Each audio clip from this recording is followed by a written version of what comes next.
Yeah. Om Namo Bhagavate Vasudevaya. O my Lord, Shri Krishna, son of Vasudeva.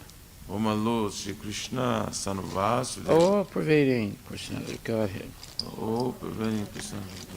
I offer my respectful obeisances unto you. Offer my respectful obeisances unto you. I meditate upon Lord Shri Krishna because he is the absolute truth. I meditate upon Lord Shri Krishna because he is the absolute truth. And the primeval cause of all causes. And the primeval cause of all causes. Of the creation, sustenance, and destruction of the manifested universes. Of the creation, sustenance, and destruction of the manifested universes. He is directly and indirectly conscious of all manifestations. He is directly and indirectly conscious of all manifestations. And he's independent because there's no other cause beyond him. And he is independent because there's no other cause beyond him. It is he only who first imparted Vedic knowledge unto the heart of Brahmaji. It is he only who first imparted Vedic knowledge unto the heart of Brahmaji. The original living being. The original living being. By him, even the great sages and demigods are placed into illusion. By him, even the great sages and demigods are placed into illusion. As one is bewildered by the illusory representations. As one is bewildered by the illusory representations. Of water seen in fire, or land seen in water. Of water seen in fire, or land seen in water. Only because of him do the material universes. It's only because of him do the material universe. Temporarily manifested by the reactions of the three modes of nature. Temporarily manifested by the reaction of the three modes of nature. Appear factual, although they are unreal. Appear factual, although they are unreal. I therefore meditate upon him, Lord Shri Krishna. I therefore meditate upon him, Lord Shri Krishna. Who is eternally existent in the transcendental abode. Who is eternally existent in the transcendental abode. Which is forever free from the illusory representations in the material world. Which is forever free from the illusory representation of the I material meditate world. upon him because he is the absolute truth. I meditate upon him for he is the absolute truth. Dharma projita kaitravota. Dharma prajita kaitavutra. Paramo nirmatsranam satam. Paramo nirmasranam Vedyam satam. vastavam atra vastu. Vedyam vastavam astra vastu. Shivadam tapa trayon mulanam. Shivadam tapo trayamuranam. Srimad Bhagavate Mahamuni Krite. Srimad Bhagavate Mahamanukite. Kim vaparer Ishwaraha. Vaparirishvara. Sadyo hridi avarujyate tra. Sadhyurudya varijatitra. Kriti bihi sususubhistakshana. Pritibhi sushushuvistatyana. Completely rejecting all religious activities which are materially motivated. Completely rejecting all religious activities to material motivated. This Bhagavata Purana propounds the highest truth. This Bhagavad Puran propounds the high truth. Which is understandable by those devotees who are fully pure in heart. Which is understandable by those devotees who are fully pure in The highest truth is reality distinguished from illusion for the welfare of all. The truth is the reality distinguished from illusion for the welfare Such of all. truth uproots the threefold miseries. Such a truth uproots the threefold This miseries. beautiful Bhagavatam compiled by the great sage Vyasadeva in his maturity This beautiful Bhagavatam compiled by the great sage Vyasadeva's maturity is sufficient in itself for God realization. is sufficient itself for God realization. What is the need of any other scripture? What is the need of the other scripture? As soon as one attentively and submissively hears the message of Bhagavatam, As soon as one attentively and submissively hears the message of Bhagavatam, by this culture of by this knowledge, culture of the knowledge, Supreme Lord is established within his heart. the Supreme Lord is established within his heart. Nigama kalpataror galitam phalam. Nigama kalpataror garitam phalam. Sukhamukad amrita dravya samyatam. Sukhamukhad amrita drava sangitam. Pibata bhagavatam rasam alayam. Pibata bhagavatam rasamarayam. Muhur aho rasika bhuvi bhavukaha. Mura hura sika bhuvivavuka. O expert and thoughtful man, relish Srimad Bhagavatam. O expert and thoughtful man, relish Srimad Bhagavatam. The mature fruit of the desire to Vedic literatures. The mature fruit, the desired tree of the Vedic It emanated from the lips of Sri Sukadeva Goswami. is emanated from the lips of Sri Goswami. Therefore, this fruit has become even more tasteful. Therefore, this food has become more tasteful. Although its nectarian juice was already relishable for all, Although its nectarian juice was already relishable for all, including liberated souls. including liberated souls. Shinvatam Swakata Krishna. Shramvatam Swakata Krishna. Punya Shravana Kirtana. Punya Shravana Kirtana. Hidyantaksto hi abhadrani. Vidyantastu hi abhadran. Vidunoti Suhit Satam. Vidu noti surit satam. To hear about Krishna from Vedic literatures, To hear about Krishna from Vedic or literature, to hear from him directly through the Bhagavad-Gita, or to hear from it directly from the Bhagavad, is itself righteous activity. it is a righteous And activity. for one who hears about Krishna, And for one who hears about Lord Krishna is dwelling within everyone's heart, or Lord in Krishna everyone's is heart, dwelling within everyone's heart, acts as a best wishing friend, acts as a spiritual and friend. purifies the devotee who constantly engages in hearing of And him. purifies the devotee constantly engaged in hearing of him. Nastapresu abhadresu Nastapreshu bhadreshu nityam bhagavata sevaya Nityam Bhagavata Se bhagavati uttamasloke Bhagavati Uttamasloke bhaktir bhavati naistiki. Bhakti Bhavati Nasti. In this way, a devotee naturally develops his dormant transcendental knowledge. In this way, the devotee naturally develops the only transcendental knowledge. As he hears more about Krishna from the Bhagavatam As he hears more about Krishna from the Bhagavatam and from the devotees, and from the he devotee, becomes fixed in the devotional service of the Lord. he becomes fixed in devotional service of the Lord. Tadarajastamo bhava Tadarajastamo bhava kamalobhadayaschaye Kamalobhadayas chita itaranabhidam Chaitaitaranavidan stitvam sattve prasidhati. Stitam Sattve Prasid. By development of devotional service, By development of devotional service, one becomes freed from the modes of passion and ignorance, one becomes free from the modes of passion of ignorance. and thus material lust and avarice are diminished. And as material lust are diminished.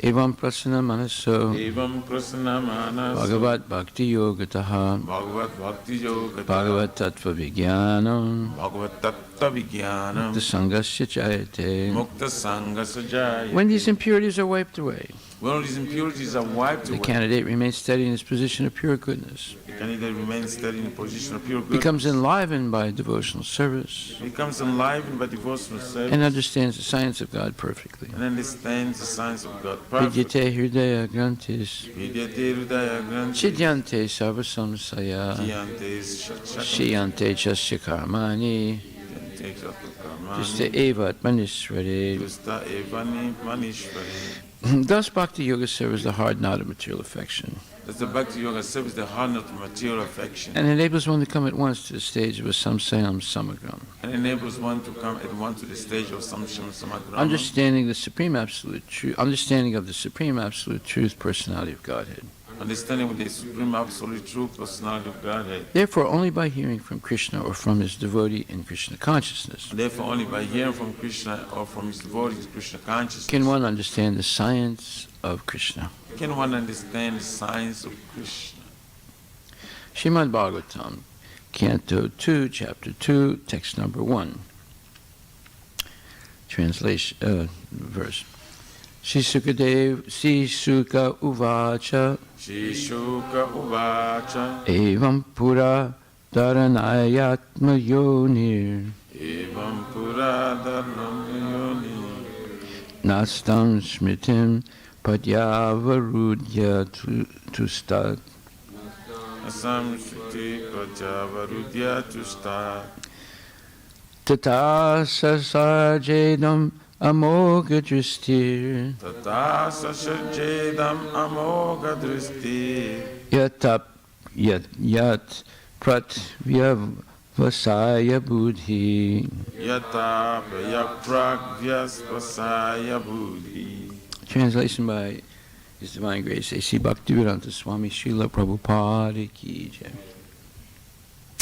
Sri Sukadeva Goswami said, formerly, prior to the manifestation of the cosmos, Lord Brahma, by meditating on the Virat Rupa, regained his lost consciousness by appeasing the Lord. Thus, he was able to rebuild the creation as it was before. Purport by His Divine Grace A.C. Bhaktivedanta Swami Srila Prabhupada. The example cited herein of Sri Brahmaji is one of forgetfulness. Brahmaji is the incarnation of one of the mundane attributes of the Lord. Being the incarnation of the passion mode of material nature, he is empowered by the Lord to generate the beautiful material manifestation. Yet, due to his being one of the numerous living entities, he is apt to forget the art of his creative energy. This forgetfulness of the living being, beginning from Brahma down to the lowest insignificant ant, is a tendency which can be counteracted by meditation on the Virat Rupa of the Lord. This chance is available to the human form of life, And if a human being follows the instruction of Srimad Bhagavatam and begins to meditate upon the Virat Rupa, then revival of his pure consciousness and counteraction of the tendency to forget his eternal relationship with the Lord can follow simultaneously. As soon as this forgetfulness is removed, the Vyavasaya Buddhi, as mentioned here and in the Bhagavad-Gita 241, follows at once. This ascertained knowledge of the living being leads to loving devotion to the Lord, which the living being requires. The kingdom of God is unlimited. Therefore, the number of the assisting hands of the Lord is also unlimited. The Bhagavad Gita 13:14 asserts that the Lord has his hands, legs, eyes, and mouths in every nook and corner of his creation. This means that the expansions of differentiated parts and parcels, called jivas, or living entities, are assisting hands of the Lord. And all of them are meant for rendering a particular pattern of service to the Lord. The conditioned soul, even in the position of a Brahma, forgets this by the influence of illusory material energy generated out of false egoism. One can counteract such false egoism by invoking God consciousness. Liberation means getting out of the slumber of forgetfulness and becoming situated on the real loving service, situated in the real loving service of the Lord, as exemplified in the case of Brahma. The service of Brahma is this sample of service in liberation, distinguished from the so-called altruistic services full of mistakes and forgetfulness. Liberation is never inactive, but service without human mistakes. Srila Prabhupada Ki Jai. So that's a very interesting point. Service without human mistakes. Well, human beings are making mistakes all the time. That's because they have forgotten Krishna. But if we want to be a liberated person who engages in service without human mistakes, it's possible. Now, people are making mistakes every day. Just like 10 days ago, some man said, "I want to talk to you." And he started talking about how he's very unhappy because he's going through a divorce. I said, "Well, sorry to hear that." I said, "So your wife filed the divorce papers against you?" He said, "No, I filed them." I said, "What? You filed them?" He said, "Yeah." I said, "That's a mistake." He said, "A mistake? Why is that a mistake?" I said, "You have no business filing divorce papers against your wife." He said, "Well, man, she was like this and like that." I said, "That's doesn't have anything to do with the question. Your duty is to protect your wife and kids." I said, "You have kids?" He said, "Yeah, I have 2 kids." I said, "Your duty is to protect them. It's not to file divorce papers against them." "Oh, well, I'm very unhappy." I said, "Well, why are you unhappy?"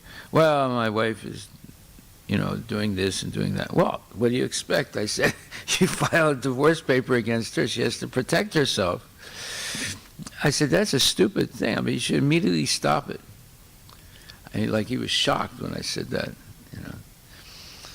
So we see people make mistakes, and now he's actually regretting it because it's costing him a lot of money. See, so that's all. When you file divorce papers against your wife, you're not going to get out of it unless especially if she has money too.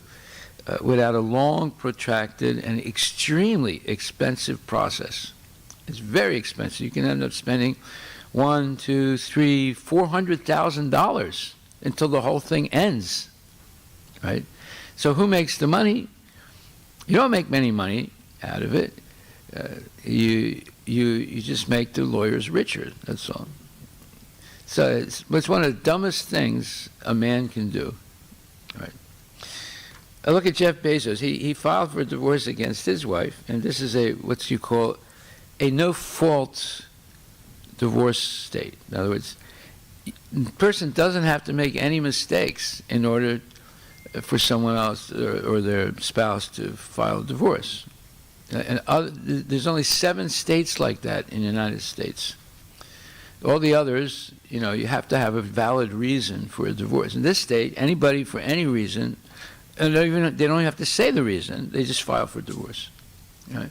And then you get this long, protracted, extremely expensive process where the lawyers get rich and you get poor. Right? So that's one of the dumbest things a man can do. Now, women will do that sometimes, and that's whatever it is. But a man should never do it. So I told him, I said, that's the dumbest thing you did. Of course, it's hard for men to accept that they did something dumb, but that is definitely a mistake and violation of Dharma also. So here we see liberation is never in action. Well, who considers liberation to be in action? The Mayavadis. They think liberation means they completely reject everything, including Krishna, including Vaikuntha, Goloka, the cows, the Sarabi cows, the gopis, Nanda Maharaj and Yasoda Mai, Vasudeva and Devaki, the whole kit and caboodle, the whole kit and caboodle. That's a saying in English. It means everything. So that type of renunciation is incomplete. It's basically false. Not false, but it's considered incomplete, falgu. And so why? Because it's throwing the baby out with the bathwater. If you reject everything, including Krishna, then that's not complete renunciation, because you started renouncing things that are useful in Krishna's service. So therefore it would be incomplete renunciation. Then Prabhupada explains here, the service of Brahma is the sample of service and liberation distinguished from the so-called altruistic services full of mistakes and forgetfulness. This is a very, very important point. What are these full of mistakes and forgetfulness? Well, and what does it mean by altruistic services? Well, altruistic services means you want to do things out of good nature and to help others. But, like, for example, you see these men or women on a corner, usually men, and they have this little sign written in a very sloppy way, and it says, Vietnam vet, God bless, anything helps. So, first of all, why does he say Vietnam vet? How do we know it's even true that he's a veteran of the Vietnam War? Well, maybe he is, maybe he's not. But it's to get your sympathy because, he went to war to so-called protect the United States. Actually, the Vietnam War was a mistake. The United States did not try and win the war. They had won the war in World War II by completely destroying Germany and Japan. They won the war. They lost the war in North Korea because they were not determined to win it. And then they lost the war in Vietnam because the government was not determined to win it. So both of those wars, the Korean War and the Vietnam War, they were political wars. They were not really serious about winning the war. I mean, the government wasn't. And it killed a lot of Americans, soldiers. So whenever the government is not determined to win a war, their motives are really unclear and usually draconian. They want to kill their own people, their own soldiers, by sending them to such a war where they don't use all the force that they have to win it. So the Vietnam War was a sad war because America lost the war. After winning World War II, because the government did not have the desire to actually win it. So therefore he's trying to get sympathy by saying Vietnam vet. Of course, if you come from India, you don't know any of these things, and you just feel sorry for seeing a poor person. So you give him $5 or $10. Well, that's a mistake, because if he takes that money and buys some liquor or meat, you get 1/6 of the sinful reaction. So if you really wanted to help that person, you wouldn't give them $5. You would give them some prasadam, offered to the deities in the temple. Or you can invite them to your house and give them prasadam. Or you could bring them to the temple and give them prasadam. But just giving them $5 is a mistake, and you'll suffer for that. Then, full of services. Altruistic means services meant to help others, out of your generosity, but without human mistakes.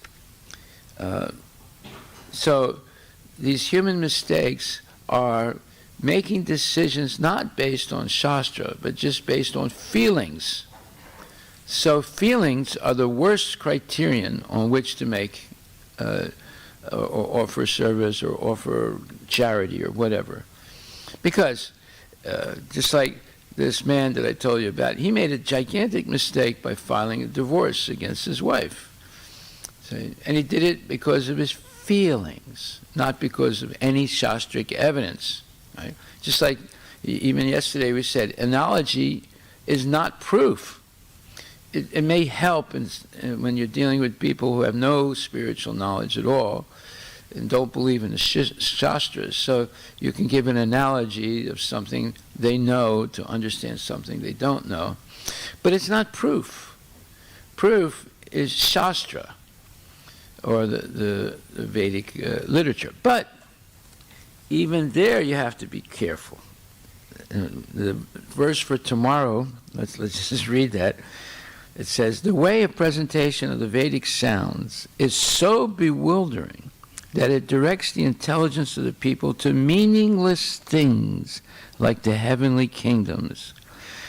The conditioned souls hover in dreams of such heavenly illusory pleasures, but actually they do not relish any tangible happiness in such places. So wait a minute. You're saying we have to rely on Vedic Shastric evidence, but this verse says that the way of presentation of the Vedic sounds, or the mantras, is so bewildering that it directs the intelligence of the people to meaningless things, like the heavenly kingdoms. So then what does that mean? It means we can't depend on the Vedas? No, it doesn't mean that. It means that you should not depend on your personal understanding of the Vedas. It should depend on hearing the Vedas from bona fide devotees who explain things exactly as Krishna has explained them in Bhagavad-Gita and Srimad Bhagavatam, without any addition or subtraction of the message. Because all of us have feelings, F-E-E-L-I-N-G, right? So someone like Arjuna, he had feelings. So therefore he didn't want to fight. And he directly rejected Krishna's order. That's because of feelings for his family members, right? And all of us have these feelings. Just like this man, he had feelings. So he does the dumbest thing in the world and files a divorce against his wife, and it's against his kids also. See? So, doing things because of feelings, even reading the Vedas with feelings that, you know, I'm Indian, or I'm American, or I'm white, or I'm black, or this is my family, and I am loyal to my family. You know, blood is thicker than wine, as they say in English. Blood is, look that up. Blood is thicker than wine. See what that means. I'm pretty sure it means that your blood relationship is more important than anything else. Right? The original one is blood is thicker than water. Okay, whatever. What does that mean? The medieval proverb in English that means that familial bonds will always be stronger than the bonds. Yeah, that's the point. Friendship. Yeah. So, although Krishna and Arjuna have a relationship of friendship, Arjuna's blood relationship to his family, which is a feeling, right? It was more important than Krishna's order in the beginning of the Bhagavad-Gita. See? So in the same way, if we let these feelings, and these feelings are based on the body, it has nothing to do with the soul. If we make decisions based on our feelings about what the Shastra means, then we're going to make mistakes. See? So even though you're reading the Shastras, you're going to make a mistake. So that's why it should be heard from authorities, people who are sticking strictly to the parampara, Vaishnava parampara, and following all the rules and regulations themselves. I can wake up in the morning with a feeling that, I don't want to go to Mangal Arati today. I'm going to sleep in. That's a feeling. It has nothing to do with the vow of initiation, right? The vow of initiation is, come hell or high tide, I'm going to do what I promised to do at initiation. So, in this purport, it says that there are two really big points. There are many points, but the two that I want to focus on. And one is, it says, as soon as this forgetfulness is removed, the vyavasaya buddhi, as mentioned here and in the Bhagavad Gita 241, follows at once. Now, what is this vyavasaya buddhi? This is probably one of the verses that Prabhupada lectured the most on. If you can look it up, and you'll see there's one lecture after another. There's many lectures on this one verse. Why is that? Because it encapsulates, this verse encapsulates the vow of initiation. And what is that vow? That I will follow certain rules and regulations. Certain things I should do, and certain things I should not do. So this is 241. It says, Vyavasatmaka buddhi ekaha kuranandana bahusaka hyanantascha buddhayo vyavasayanam. So this word vyavasaya is mentioned twice. Vyavasayatmika and vyavasayinam. So what does it mean? Well, vyavasaya means resolute in Krishna consciousness. In other words, I'm going to keep my vows, come hell or high water. Right? Doesn't matter what happens. I'm going to stick to my vows that I made it at initiation. And vyavasayinam means who are not in Krishna consciousness. They've decided not to follow the vows. So vows are what keep you in Krishna consciousness, or the vows are broken and one chooses to walk away from Krishna consciousness. So this verse is important, and it says, those who are on this path are resolute in purpose. This word resolute means you're firmly committed and determined to follow this path every day the rest of your life. Are resolute in purpose. Their purpose is to please Guru and Krishna. And their aim is one. My aim is one. Somehow or other, I'm only going to do things that are pleasing to Guru and Krishna. O beloved child of the Kurus, the intelligence of those who are irresolute is many branched. That means they can't focus on this oneness of purpose, that everything I do must be done in such a way that Guru and Krishna are pleased. So they become irresolute, not determined to follow strictly the vows that they made, and then what happens? Their intelligence is many-branched. One day they want to become rich. Another day they want to increase sense gratification. Another day they want to reject everything and become a Buddhist. Or who knows, every day it's a different story. So that's called irresolute, and the intelligence of those who are irresolute is many-branched. So in the purport, Prabhupada says, a strong faith that by Krishna consciousness one will be elevated to the highest perfection of life is called vyavasayatmika intelligence. So that means resolute in determination to follow strictly the principles of Krishna consciousness. And it's based on strong faith that one, by just becoming a devotee, one can attain the highest perfection of life. The Chaitanya Charitamrita, Madhya 22.62 states, Shraddha Sabde Vishwasakaya Surhida Nishchaya, Krishna Bhaktir Kaila Sarvakarma Kritahai. Faith means unflinching trust in something sublime. Sublime means you might not be able to see it, but you know it exists. And therefore, you have unflinching trust in it. When one is engaged in the duties of Krishna consciousness, he need not act in relationship to the material world with obligations to the family traditions, humanity, or nationality. So we've gone over this before, but we'll go over it one more time. It doesn't say obligations to family, it says obligations to family traditions.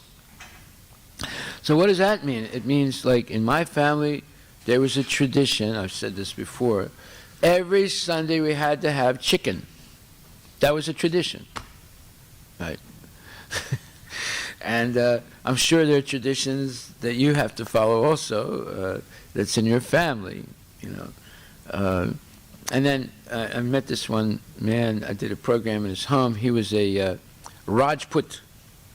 So after the program was finished, he came up to me and spoke a little softly and said, excuse me, Prabhu, he said, I'm a Rajput, and whenever we do these type of ceremonies, we have to have a toast.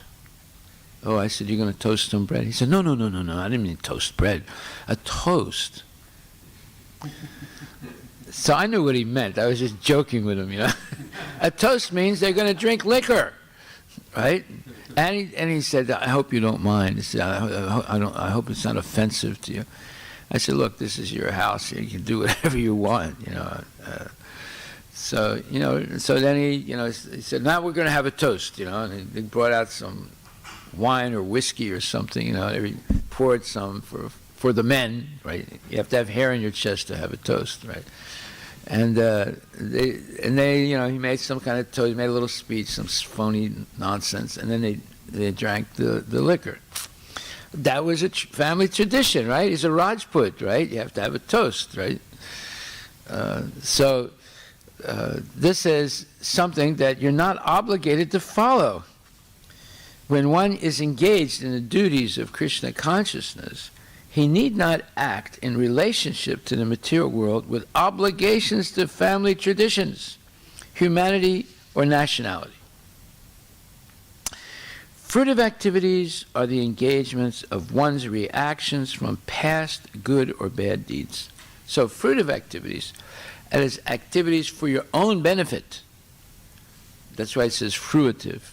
Fruit comes from the word fruit, right? But it is an implication that it's bad. By the way, fruitive is not a word in the English language. Fruit is, but fruitive is not. It's something Prabhupada coined himself. Right? So if you say, Fruitive activities. Someone who knows English. Most people don't know English, so they won't say anything. But someone who knows English, what do you mean by that?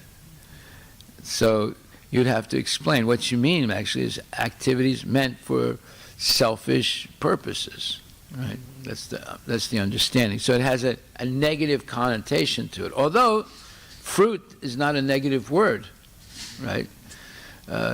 You work for the fruits of your labor. That's a positive thing. But fruitive has this, and like I said, it's not an English word. You can look it up. Look, see if you can find the word in the dictionary. Fruitive. By the way, this is the way words come into the English language. Someone, coins a phrase for something special, like Prabhupada did, because he didn't find a proper English word, so he made this word up. Is it there in the dictionary? Yeah, it didn't come up from the dictionary. No, it comes up from, what do you call it? They call those unofficial dictionaries. What's it say? It said, there's actually, there's no translation by anybody, but there is a company called Fruitive. Okay, so it's not an English word. No, there's not. Did you want to say something? No. Yeah, it's not an English word, but it has a negative connotation in Krishna consciousness. It means working for selfish purposes, not working for the service of Krishna. You see?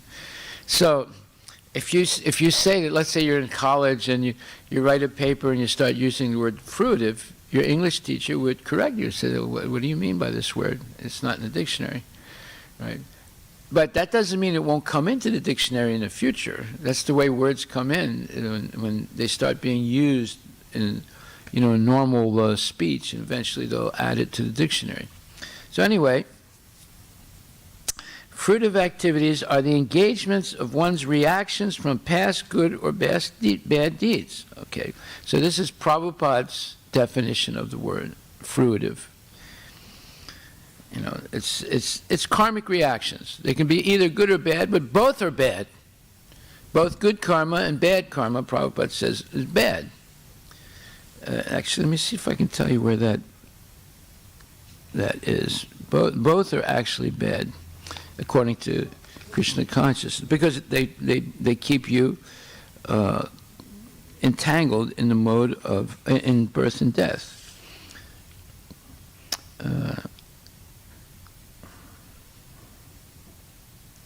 So 138, let's see what it says. Again, in the second chapter. Second chapter is considered the summary of the whole Bhagavad-Gita. So if you learn the second chapter really well, you know the whole Bhagavad-Gita. So it says, a man engaged in devotional service, this is second chapter, verse 50. A man engaged in devotional service rids himself of both good and bad actions, even in this life. Therefore, strive for yoga, which is the art of all work. So Prabhupada says, since time immemorial, each living entity has accumulated the various reactions of his good and bad work. As such, he is continuously ignorant of his real constitutional position.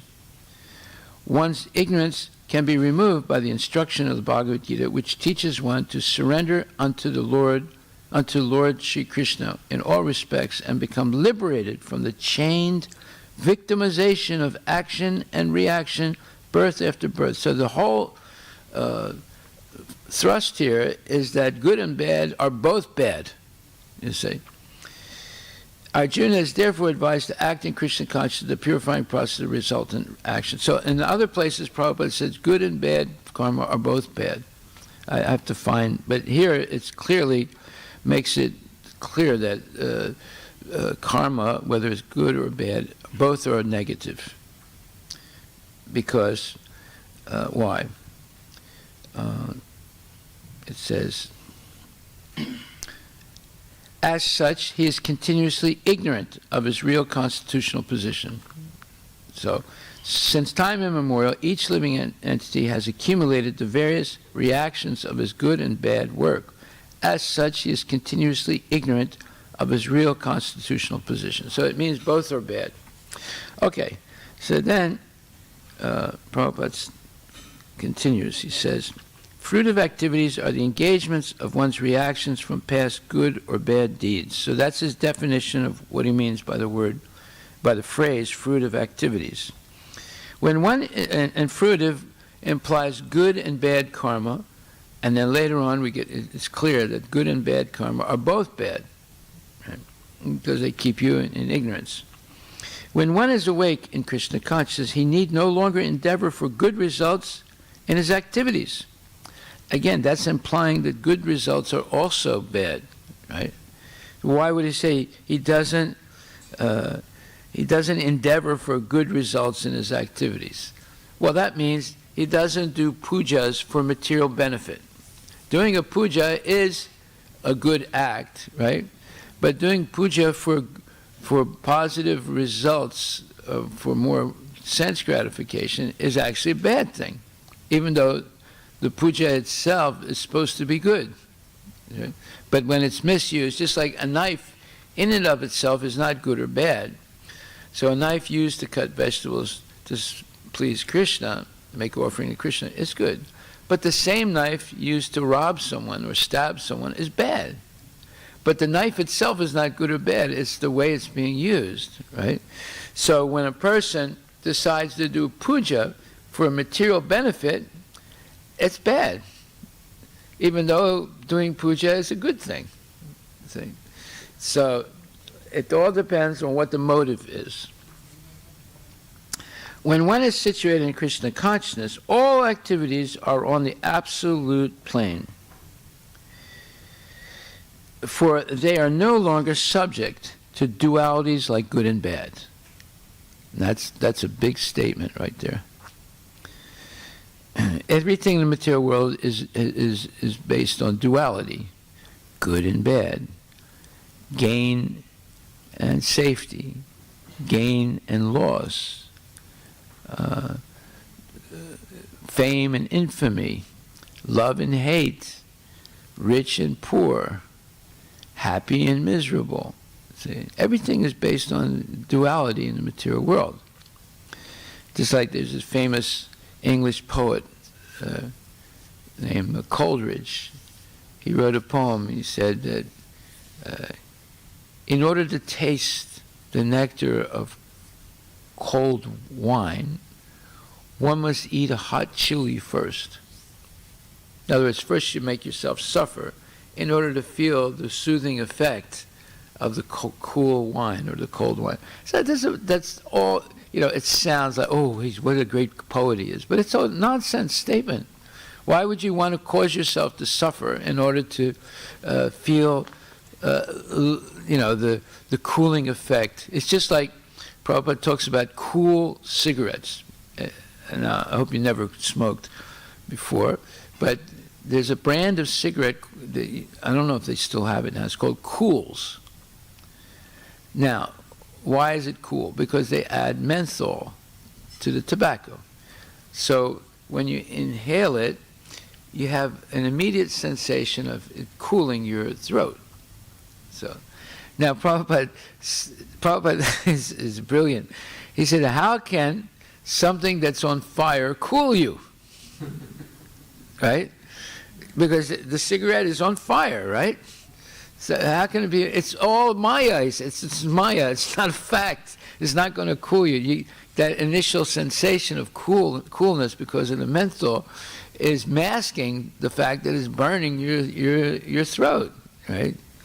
So this is all, this is what the material world is, full of Maya, full of all these tricks that in other words, it's as if you're going to be cooled by smoking this cigarette, So, therefore, then Prabhupada says, the resolute purpose. And then Prabhupada makes this fantastic statement. He says, the highest perfection of Krishna consciousness is renunciation of the material conception of life. This is something that we should have a poster for. Right? In other words, it should start with, when one is situated in Krishna consciousness, all activities are on the absolute plane, for they are no longer subject to dualities like good and bad. The highest perfection of Krishna consciousness is renunciation of the material conception of life. This state is automatically achieved by progressive Krishna consciousness. There you go. Okay? We're going to have these posters all over the temple pretty soon. We have hundreds of them. The resolute purpose of a person in Krishna consciousness is based on knowledge. Vasudeva sarvam iti samahatma sudurlabha. So this is knowledge. That someone who says, Krishna, you are everything for me. I completely surrender unto you. Please, do whatever you want. You can protect me, you can kill me. That's all. It doesn't matter as long as it's you doing it. You know.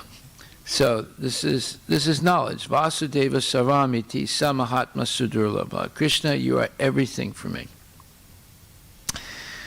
Vasudeva saramiti samahatma sudurlabha.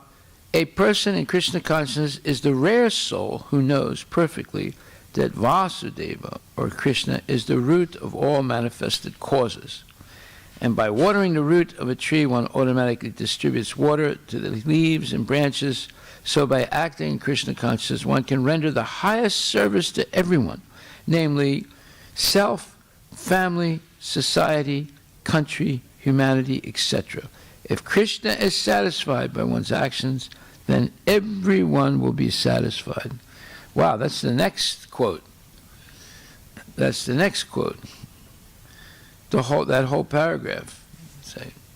So, service in Krishna consciousness is, however, best practiced under the able guidance of a spiritual master who is a bona fide representative of Krishna, who knows the nature of the student and who can guide him to act in Krishna consciousness. As such, to be well versed in Krishna consciousness, one has to act firmly and obey the representative of Krishna, and one should accept the instruction of the bona fide spiritual master as one's mission in life. Srila Vishwanath Chakravarti Thakur instructs us in his famous prayers for the spiritual master as follows. Yasya prasada bhagavat prasado yasya prasada nagatir katopi dayam strutvam stasya yasastristhanyam Vande Gurur Sri Charanarvindam. By satisfaction of the spiritual master, the Supreme Personality of Godhead becomes satisfied. And by not satisfying the spiritual master, there is no chance of being promoted to the plane of Krishna consciousness. I should therefore meditate and pray for his, meaning spiritual master's, mercy, and mercy 3 times a day, and offer my respectful obeisances unto him, my spiritual master. The whole process, however, depends on perfect knowledge of the soul beyond the conception of the body, not theoretically, but practically, when there is no longer a chance for sense gratification manifested in fruitive activities. So he's connecting sense gratification to fruitive activities, whether they're good or bad fruits, right? Because it's selfish. One who is not firmly fixed in mind is diverted by various types of fruitive acts. Again, he's using this word that's not in the English language, but he defined it, where he says, fruitive activities are the engagements of one's reactions from past good or bad deeds. Okay, so I was going to discuss something else, but we're running short of time, so we'll do that tomorrow. But don't forget, you have a project to write down all the things that Krishna does that other people are not capable of doing. That differentiates Krishna. Although they may do it on a very small level, like Asat Guru. On a very small, insignificant level, he drinks a little cobra venom to prove that he's the incarnation of Shiva, which is a bunch of nonsense, right? But Shiva drank a whole ocean. So when the day he can drink a whole ocean, then we'll accept him as Sat Guru. But for the time being, he's Asat Guru. Okay, so are there any questions? You can see why Prabhupada gave so many lectures on this verse, because it explains the guru-disciple relationship, right? And shows how the disciple can be successful in life, and how also this disciple can potentially be unsuccessful in this lifetime. Okay, no questions? Thank you very much. All glories to Srila Prabhupada. Hari Bol.